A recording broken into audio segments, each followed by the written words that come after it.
మచిలీపట్నం నియోజకవర్గ వ్యాప్తంగా ప్రభుత్వ పాఠశాలల్లో చదివే బాలికల అందరికీ సైకిళ్లు పంపిణీ చేస్తామని మంత్రి కొల్లు రవీంద్ర హామీ ఇచ్చారు. ఒకవేళ ప్రభుత్వ పరంగా కాకపోయినా సొంతంగానైనా సైకిళ్లు అందజేస్తానని హామీ ఇచ్చారు.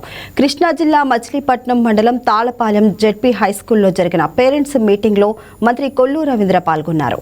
న్యూస్ పేపర్లు చదివితే నాలెడ్జ్ పెరుగుతుందని, విద్యార్థులంతా న్యూస్ పేపర్లు, పుస్తకాలు చదవడం అలవర్చుకోవాలని సూచించారు. న్యూస్ పేపర్లు, పుస్తకాలు చదవబట్టే నవీన్ జాయింట్ కలెక్టర్ అయ్యారన్నారు.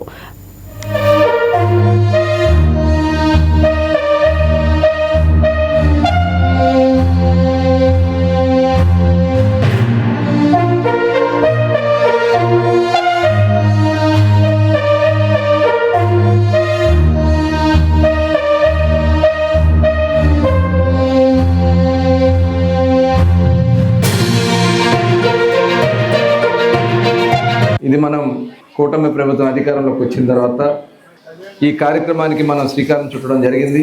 మొదటి సంవత్సరం మనం పెట్టుకున్నప్పుడు దగ్గర 44,968 స్కూల్స్లో ఈ మెగా పేరెంట్స్ టీచర్స్ మీటింగ్ పెట్టుకోవడం జరిగింది. తర్వాత రెండవసారి జరిగినప్పుడు దగ్గర 62,000 స్కూల్స్లో సమావేశం పెట్టుకుంటే దగ్గర 27,000 మంది పూర్వ విద్యార్థులు కూడా ఆ స్కూల్స్లో చదువుకున్నటువంటి విద్యార్థులు కూడా రావడం జరిగింది. దాని నుంచి ఇన్స్పైర్ అయ్యి చాలామంది పిల్లలు ఒక ఉన్నత స్థానంకి వచ్చినటువంటి ఆ పూర్వ విద్యార్థుల్లోనే 22,000 మంది స్కూళ్ళని దత్తత తీసుకుని ఆ స్కూల్స్లో ఇన్ఫ్రాస్ట్రక్చర్ కూడా సపోర్ట్ చేయడం జరిగింది. మన విద్యాశాఖ మంత్రి నారా లోకేష్ గారు ఈ టీచర్స్ మీటింగ్ పెట్టుకోవడం వల్ల జరిగే ఉపయోగాలు, అలాగే ఆ స్కూల్స్లో మౌలిక వసతులు కల్పించడానికి విద్యా కమిటీలు ఏర్పాటు చేసుకోవడం జరిగింది.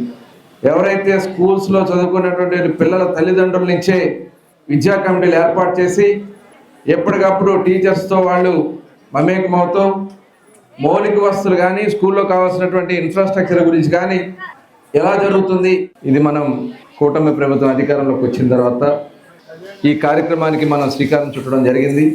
మొదటి సంవత్సరం మనం పెట్టుకున్నప్పుడు దగ్గర 44,968 స్కూల్స్లో ఈ మెగా పేరెంట్స్ టీచర్స్ మీటింగ్ పెట్టుకోవడం జరిగింది.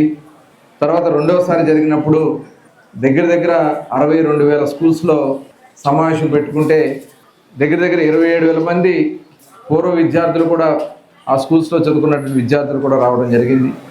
దాని నుంచి ఇన్స్పైర్ అయ్యి చాలామంది పిల్లలు ఒక ఉన్నత స్థానంకి వచ్చినటువంటి ఆ పూర్వ విద్యార్థుల్లోనే 22,000 మంది స్కూళ్ళని దత్తత తీసుకుని ఆ స్కూల్స్లో ఇన్ఫ్రాస్ట్రక్చర్ కూడా సపోర్ట్ చేయడం జరిగింది. మన విద్యాశాఖ మంత్రి నారా లోకేష్ గారు ఈ టీచర్స్ మీటింగ్ పెట్టుకోవడం వల్ల జరిగే ఉపయోగాలు, అలాగే ఆ స్కూల్స్లో మౌలిక వసతులు కల్పించడానికి విద్యా కమిటీలు ఏర్పాటు చేసుకోవడం జరిగింది. ఎవరైతే స్కూల్స్లో చదువుకున్నటువంటి పిల్లల తల్లిదండ్రుల నుంచే విద్యా కమిటీలు ఏర్పాటు చేసి ఎప్పటికప్పుడు టీచర్స్తో వాళ్ళు మమేకమవుతూ మౌలిక వసతులు కానీ, స్కూల్లో కావాల్సినటువంటి ఇన్ఫ్రాస్ట్రక్చర్